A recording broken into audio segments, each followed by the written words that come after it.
नमस्कार, सुप्रभात, good morning India. मैं हूं आपके साथ गीतू चौहान और मैं हूं आपके साथ किरण। बहुत बहुत स्वागत है आप सभी का हमारे special news bulletin good morning India में। तो हमारे इस खास बुलेटिन में हम आपको दिखाएंगे देश दुनिया की तमाम अहम खबरें, वो भी एकदम अलग अंदाज में। बड़ी और अहम खबरों के साथ हम आपको दिखाएंगे देश का मूड, आम आदमी के लिए जरूरी बातें। और इसके अलावा गुड मॉर्निंग इंडिया में आप देखेंगे सोच की बात, जहां हम आपको बताएंगे वो खबर जो ज्यादा चर्चा में है, जो देश में बहस का मुद्दा है। और फिर बात होगी दुनिया की, जहां हम आपको दिखाएंगे दुनिया की तमाम बड़ी खबरें। तो आइए शुरू करते हैं आपका खास बुलेटिन गुड मॉर्निंग इंडिया। और चलिए गुड मॉर्निंग इंडिया में सबसे पहले बात करेंगे 4 बड़ी खबरों की, जो कि आज हलचल इस पर रहने वाली है, विस्तार से इस पर चर्चा होगी। तो पहली खबर जो है वो बिहार से है। बिहार में चुनाव आयोग की ओर से देखिए आज वोटर लिस्ट का नया ड्राफ्ट जारी किया जाएगा। ये लिस्ट प्रदेश में चलाए गए घर घर मतदाता सत्यापन अभियान के आधार पर तैयार की गई है। बिहार में एसआईआर के खिलाफ विपक्ष लगातार हंगामा कर रहा है।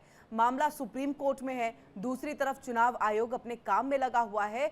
आज भी इसी मुद्दे पर सियासत गर्म हो सकती है।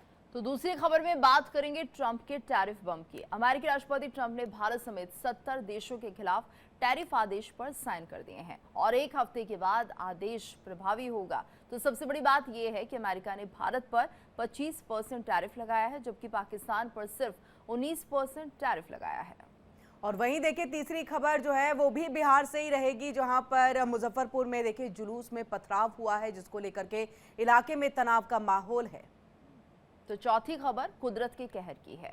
बाढ़ बारिश से आधे भारत में तबाही जारी है। इन सभी खबरों को हम आपको विस्तार से एक एक करके बताएंगे, लेकिन अब सबसे पहले हम बात करेंगे आज क्या कुछ है देश का मूड। जी हाँ, तो आज बातचीत होगी देश के मूड की। किस तरह का देश में मूड है किरण? पूरे देश में मानसून का दौर जारी है। बारिश कहीं आफत बनकर बरस रही है तो कहीं राहत बनकर। और बिल्कुल देखिए कि अगस्त के महीने की शुरुआत में ही मौसम की मार के साथ हुई है। अगस्त जैसे ही शुरू हुआ और आज से देखिए किस तरह से लगातार बारिश का दौर जो है वो गीतू चल रहा है। दिल्ली, यूपी से लेकर के हिमाचल, उत्तराखंड, जम्मू कश्मीर, हरियाणा, पंजाब तक मूसलाधार बारिश का दौर जारी है। बिल्कुल, और राजस्थान और मध्य प्रदेश में भी यही हालात हैं, जहां पर लगातार हालात बिगड़ते जा रहे हैं। खराब मौसम के दौरान आकाशीय बिजली गिरने और लगातार नदियों के जलस्तर में बढ़ोतरी का अनुमान है। वहीं मौसम विभाग ने कई राज्यों में भारी बारिश की भी चेतावनी जारी कर दी है। और बिल्कुल इसके बाद देखिए मध्य प्रदेश की बात करेंगे, क्योंकि नदियां यहां पर भी उफान पर है और जो सटे हुए जिले हैं वहां पर सैकड़ों गांव जो हैं वो बाढ़ से घिर गए हैं। जनजीवन बुरी तरह से अस्त व्यस्त है। सबसे खराब हालत तो ग्वालियर और चंबल अंचल की है। बिल्कुल, और ये देखिए राजस्थान के कोटा की अगर बात करें तो यहाँ पर बराज नौनार डैम से छोड़े जा रहे पानी के कारण चंबल नदी भी उफान पर है। यानी कि नदी का उफान बढ़ता जा रहा है और नदी का जलस्तर खतरे के निशान से 4 मीटर से भी ऊपर पहुंच गया है। वहीं क्वारी और आसान नदियां भी खतरे के निशान के करीब बह रही हैं। तो श्योपुर के बड़ौदा में 2021 में आई भीषण बाढ़ जैसी स्थिति फिर से यहाँ पर बनती हुई दिखाई दे रही है किरण। और बिल्कुल देखिए अब हम मध्य प्रदेश के भोपाल की बात कर लेते हैं। तो भोपाल अंचल के गुना में देखिए बाढ़ से घिरे गांव के लोगों को निकालने के लिए 2 दिन से लगातार सेना के जो जवान हैं वो मुस्तैद है। यानी कि रेस्क्यू ऑपरेशन एक युद्ध स्तर पर जो है वो चलाया जा रहा है। राहत बचाव के लिए सेना के 2 हेलीकॉप्टर भी लगाए गए हैं। बिल्कुल, और लगातार हम देख रहे हैं जो बारिश है वो कहीं ना कहीं आफत की बारिश बनती जा रही है। वहीं जम्मू कश्मीर की अगर हम बात करते हैं तो देखिए बारिश का कहर यहाँ भी देखा जा रहा है। उधमपुर में बारिश से बहुत ज़्यादा हालात खराब हो गए हैं। तो बारिश के बाद कई घर भी क्षतिग्रस्त हो गए हैं। वहीं पीड़ित परिवार ने यहाँ पर मदद की गुहार लगाई है। तो बिल्कुल देखिए लगातार हम देश के हर एक राज्य और वहां के अंचल, वहां के जिलों की जो तस्वीर है वो अपने दर्शकों तक गीतू पहुंचा रहे हैं कि किस तरह से आफत जो है ये बारिश बन करके आई। पहले तो लगा कि चलिए गर्मी से राहत मिल रही है, जो उमस भरी गर्मी थी उससे राहत मिलते हुए दिखाई दी, लेकिन ज्यादा होने की वजह से यहाँ पर स्थिति ऐसी भयावह हो गई है कि सड़कें दरिया बन गई। अगर हम बात नदियों की करें तो नदियां जितने उफान पर है और उसके आसपास के जितने इलाके हैं, गांव हैं, वो सब कुछ यहां पर बाढ़ में जो है वो तब्दील हो गए हैं और लोगों को सुरक्षित स्थान पर पहुंचाया गया। जो हमने एक मध्य प्रदेश की तस्वीर दिखाई, वहां तो देखिए रेस्क्यू ऑपरेशन और 2 हेलीकॉप्टर जो है वो रेस्क्यू के लिए लगाना पड़ा है। सेना के जवान वहां पर मुस्तैद है और ऐसे में सेना के जवान जो है इस तरह की प्राकृतिक आपदा में जो है आम लोगों की मदद के लिए हमेशा तत्पर रहते हैं। ये हमने अक्सर देखा है। बिल्कुल, और ये देखिए जिस तरह से बाढ़ और बारिश ने यहाँ पर एक तरह से तबाही ला दी है। लोग इतने ज्यादा परेशान हो गए हैं और अभी आने वाले दिनों में मौसम विभाग कह रहा है कि कोई राहत नहीं मिलेगी। यानी कुल मिलाकर ये सोचिए कि अभी भी लोगों को कोई राहत नहीं मिलने वाली है। तो देखिए, उधमपुर में बारिश के जो हालात बने हुए हैं, बारिश से जितना नुकसान हुआ है उसका आकलन करना भी अभी मुश्किल हो रहा है, क्योंकि यहाँ पर कई घरों को क्षति पहुंची है। कई घर पूरी तरह से टूट चुके हैं, खराब हो चुके हैं, जिसके चलते लोगों के लिए अब परेशानी है और पीड़ित परिवार लगातार मदद की गुहार लगा रहे हैं। तो देखिए, कई सारे पीड़ित परिवार हैं क्योंकि कई घरों को नुकसान पहुंचा है, लोगों को अपना घर छोड़ करके जाना पड़ा, या तो ये कहे कि कई लोग तो घरों के अंदर में कैद रह गए हैं, उन तक जो है रोजमर्रा की चीजें भी जो है वो नहीं पहुंच पा रही हैं। यही रेस्क्यू टीम जो लगातार है रोजमर्रा की चीजें यानी कि खाने की चीजें या बाकी अन्य जो सामग्री की जरूरत आपको डेली की पड़ती है, उन सबको जो है उन तक पहुंचाया जा रहा है। लेकिन उनके लिए भी ये एक बहुत मुसीबत की बात, क्योंकि हेलीकॉप्टर अगर उड़ाना है तो मौसम आपका साफ होना चाहिए और बारिश का दौर चल रहा है, कहीं कहीं तो बादल फटने की खबरें भी सामने आ रही हैं। ऐसे में रेस्क्यू ऑपरेशन में भी देखिए कहीं ना कहीं दिक्कतें, चुनौती, चैलेंजेस जो है वो सेना के जवानों को और एसडीआरएफ या एनडीआरएफ की हम बात कर ले जो लगातार जुटे हुए हैं उनको भी मुश्किलों का सामना करना पड़ रहा है। लोग देखिए किस तरह से जो है इस सड़क बनी दरिया को जो है पार करने के लिए मजबूर है, क्योंकि उनको तो गंतव्य स्थान तक पहुंचना है, किसी को ऑफिस जाना है, बच्चों को स्कूल जाना है। और ऐसे में देखिए यहाँ पर कि किस तरह से इस पानी भरे जो सड़क है उससे अपनी गाड़ियों को ले जाने के लिए वो मजबूर हो गए हैं। और ऐसे में अगर एक भी गाड़ी यहाँ पर गीतू खराब हो जाए तो समझिए कि उसका ठीक हो पाना तो संभव ही नहीं है बिल्कुल भी, और दोबारा से आप तो उसको शुरू भी नहीं कर सकते, वरना इंजन के अंदर में पानी चला जाएगा और फिर तो आपको मुश्किलें जो पेश आएंगी उससे आप समझिए कि कैसे आप मुश्किलों का सामना आप कर पाएंगे। और देखिए ये स्थिति क्या बता रही है यहाँ पर। जी बिल्कुल, और हालात एक तरह से भयावह हो गए किरण, और इनसे निपट पाना भी मुश्किल हो रहा है। वहीं आगरा की बात करें तो बीती रात यहाँ भी भीषण बारिश हुई है। तस्वीरें भी हम अपने दर्शकों को दिखा देते हैं किस तरह से गलियों में पानी भर गया है। लोगों के लिए घरों से निकलना मुश्किल हो रहा है और हर तरफ पानी ही पानी नजर आ रहा है। तो ये कहिए कि पूरे देश में यही हाल बने हुए हैं। आगरा की भी अगर हम बात करें तो वहां पर भी जो भीषण बारिश है वो आफत की तस्वीरें लेकर आई है।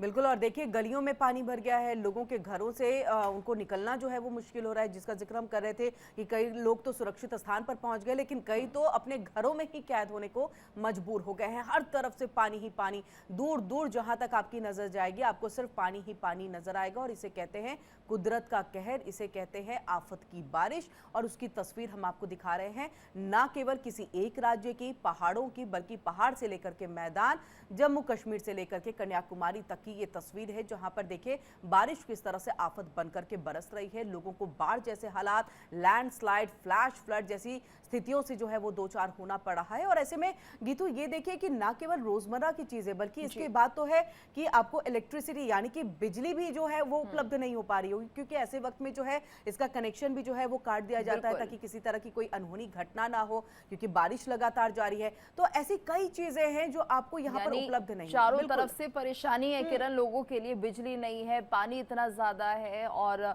जो आम जनजीवन है वो बुरी तरह से प्रभावित हुआ है। देखिए यही हाल जो है गुरुग्राम का भी है। वहां की भी तस्वीर हम आपको अपने दर्शकों को दिखाते हैं कि जहां पर भारी बारिश से सड़कों का बुरा हाल हो चुका है। हर तरफ जल भराव से लोग जूझते नजर आ रहे हैं। गुरुग्राम में बारिश से हर बार हालात बिगड़ जाते हैं क्योंकि जल निकासी की व्यवस्था यहाँ पर ठीक नहीं है और जिसके चलते यहाँ पर भारी जल भराव से लोग किस तरह से फंस चुके हैं, उनकी गाड़ियां फंस चुकी है किरण, ये अंदाजा लगाया जा सकता है। और ये बहुत बड़ी समस्या होती है जल निकासी की, जो कि समय रहते अगर दुरुस्त कर ली जाए तो बहुत अच्छा, नहीं तो फिर किस तरह के हालात बनते हैं सड़कों पर, ये गुरुग्राम की सड़कें बता रही हैं, जो कि हाई और पॉश इलाका है किरण। लेकिन उसके बाद भी देखिए किस तरह से यहाँ पर दरिया बना हुआ है। बिल्कुल, ये गुरुग्राम से ऐसी तस्वीरें हर साल आती हैं। और अंडरपास की अगर हम बात करें जो अभी हाल फिलहाल में भी बने हुए हैं, जैसे ही वहां पर बारिश होती है उसके बाद तो वो अंडरपास तो ऐसा लगता है जैसे समुद्र है और लंबी लंबी कतारें आपको गाड़ियों की दिखती हैं। और जो ओल्ड अगर हम गुरुग्राम की बात करें, वहां तो सीवरेज की ऐसी समस्या है कि वहां पर लोगों को इस चीज से, इस परेशानी से दो चार होना ही पड़ेगा। यानी गवर्नमेंट, सरकार की तरफ से भी यही कहा जाता है कि ये तो पुराने समय में जो बना हुआ सीवरेज का सिस्टम है, इस वजह से हम इसे ठीक नहीं कर पा रहे हैं। लेकिन यही लबोलुबाव स्थिति जो है आपको न्यू गुरुग्राम में भी जो है वो देखने को मिलती है। बिल्कुल, और वहीं देखिए लखनऊ की अगर बात करें किरण, तो यहाँ पर भी हालात कुछ अच्छे नहीं है। यहाँ भी भीषण बारिश का दौर जारी है और बीती रात लखनऊ में भारी बारिश हुई है। बारिश की वजह से सड़कों पर कई कई फीट तक पानी भर चुका है। तो लखनऊ की तस्वीरें भी अपने दर्शकों को दिखाते हैं, जहां पर भीषण बारिश ने किस कदर कहर बरपाया है वो इन तस्वीरों के जरिए समझा जा सकता है। और ये बीती रात की तस्वीरें हैं जब भारी बारिश हुई और बारिश की वजह से सड़कों पर कई फीट तक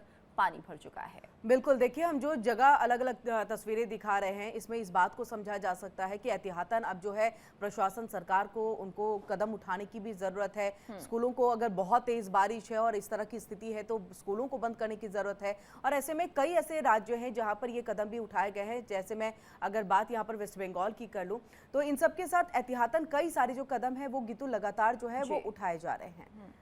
बिल्कुल, और चलिए आगे बढ़ते हैं किरण, और अब बात कर लेते हैं सोच की बात की। तो ट्रंप ने भारत पर 25% टैरिफ लगा दिया है, जो कि 7 अगस्त से लागू होगा।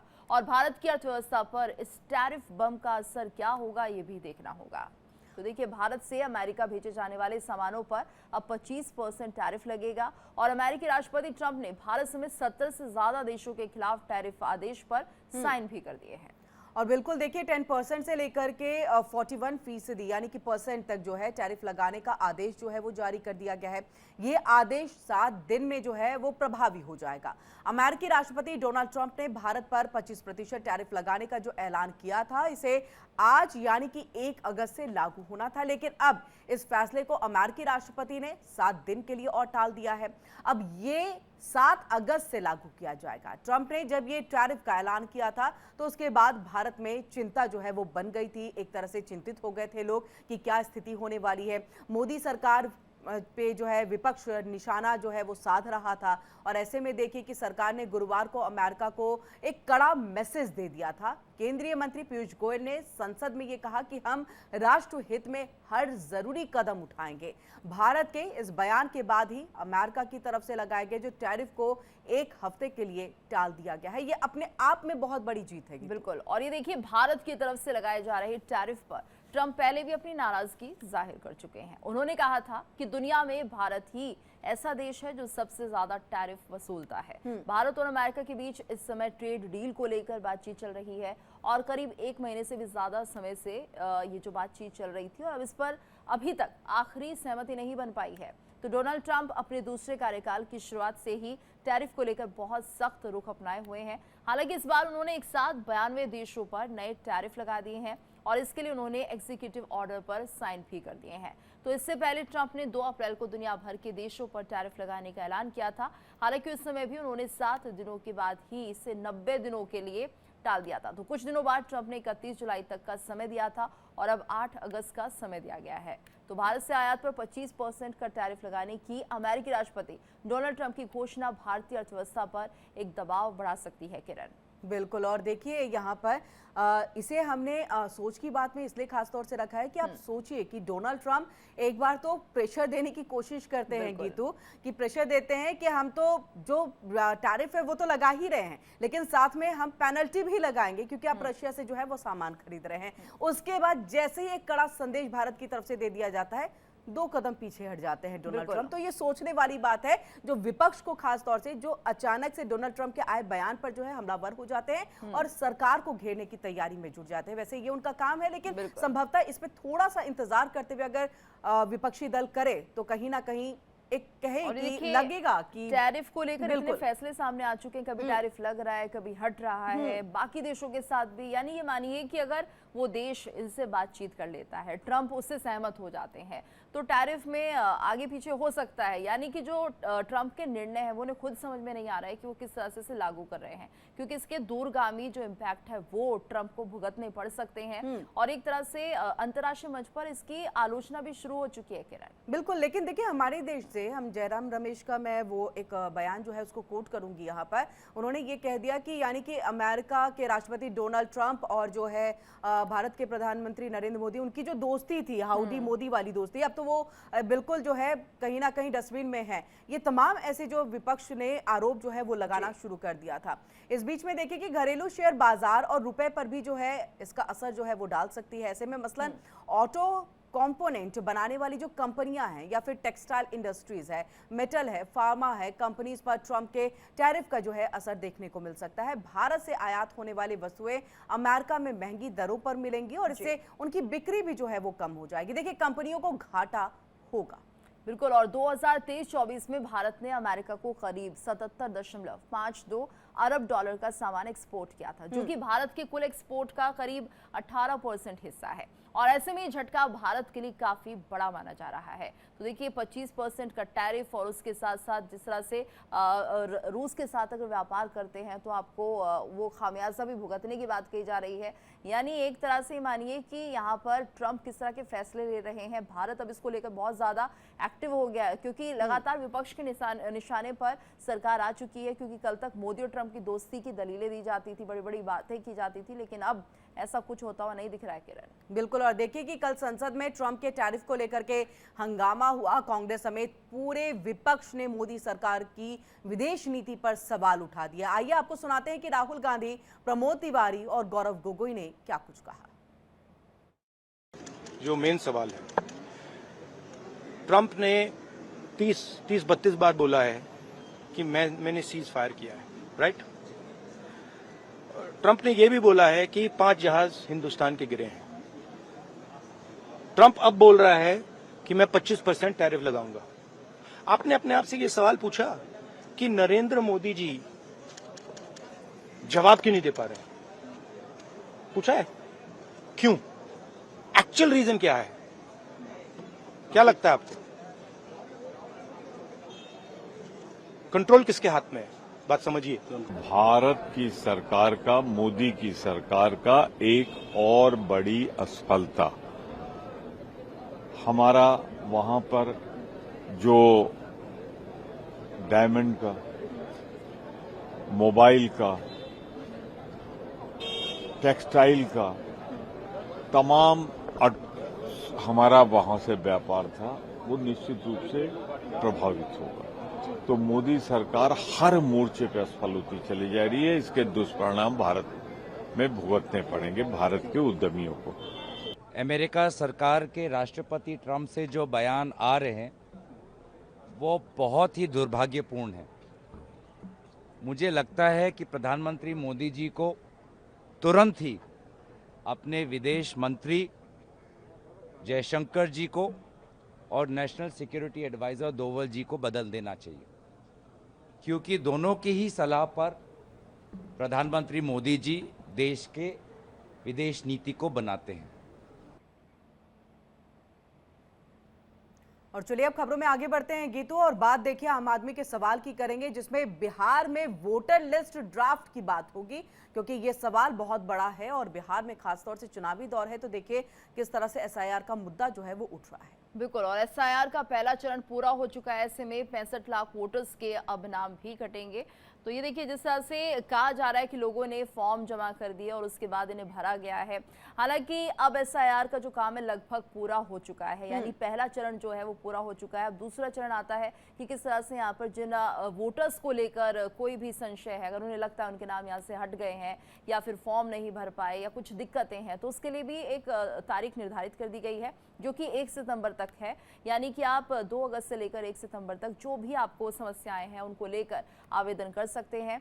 तो देखिए, जो लोगों ने फॉर्म जमा किए हैं वो है तकरीबन 7.24 करोड़, और वोटर्स यहाँ पर जो मृत पाए गए हैं वो तकरीबन 22 लाख वो आंकड़ा जारी किया गया है। तो ऐसे में ये देखिए किरण, क्योंकि यहाँ पर एसआईआर को लेकर जब सवाल उठ रहे थे और कहा यह जा रहा था कि ऐसे वोटर्स के नाम भी इस लिस्ट में हैं जिनको लेकर साफ तौर पर ये कहा जाता है कि ये मृत हो चुके हैं लेकिन अभी भी उनके नाम है, तो उन्हें हटा दिया गया है। जो प्रवासी हैं उनके नामों को हटा दिया गया है। कुल मिलाकर एक नई लिस्ट जो है वो तैयार हो चुकी है। बिल्कुल। और इसी के साथ देखिए गीतू की संसद का जो मानसून सत्र है वो लगातार हंगामे की भेंट चढ़ रहा है। बिहार में एसआईआर का मुद्दा हो या फिर ऑपरेशन सिंदूर, इसको लेकर के चर्चा जारी है। ऑपरेशन सिंदूर पर दोनों सदनों में चर्चा हो चुकी है, लेकिन कल सदन में अमेरिकी टैरिफ को लेकर के जबरदस्त हंगामा हुआ, जिससे सदन की कार्यवाही बाधित हो गई। और वहीं आज बिहार में एसआईआर को लेकर के भी संसद में हंगामे के आसार हैं। और देखिए कि विपक्ष लगातार बिहार वोटर वेरिफिकेशन को लेकर के हंगामा कर रहा है, सरकार को घेर रहा है, चाहे वो केंद्र सरकार हो या फिर बिहार की सरकार यानी कि एनडीए की सरकार हो, विरोध कर रहा है। एसआईआर को लागू न किया जाए, ये मांग की जा रही है। बिल्कुल, और लगातार जो है विपक्ष कहीं ना कहीं हमलावर है। जिस तरह से एसआईआर को लेकर पिछले काफ़ी दिनों से ये पूरा विरोध चल रहा है, हालांकि इलेक्शन कमीशन का ये पूरी जिम्मेदारी है और वो एक ऑटोनोमस बॉडी है, आप सवाल नहीं उठा सकते हैं, लेकिन उसके बाद भी इसको लेकर सरकार को ही दोषी ठहराया जा रहा है। कहा जा रहा है कि सरकार के कहने पर ऐसा हो रहा है। हालांकि इलेक्शन कमीशन ने बहुत साफ कर दिया कि जब हम इस प्रोसेस को करेंगे तो आपका कोई भी दल का वॉलंटियर हमारे साथ जुड़ सकता है, पूरी प्रक्रिया देख सकता है, यानी ट्रांसपेरेंसी है पूरी प्रक्रिया में। उसके बाद भी विपक्ष, देखिए किरण, अगर सवाल उठा रहा है तो हम यही मानेंगे एक तरह से मुद्दा है विपक्ष के लिए, क्योंकि यहाँ पर तो इलेक्शन कमीशन ने साफ कर दिया है कि सिर्फ बिहार ही नहीं, आने वाले दिनों में जहां जहां चुनाव होने हैं हम वहां एसआईआर लागू करने जा रहे हैं।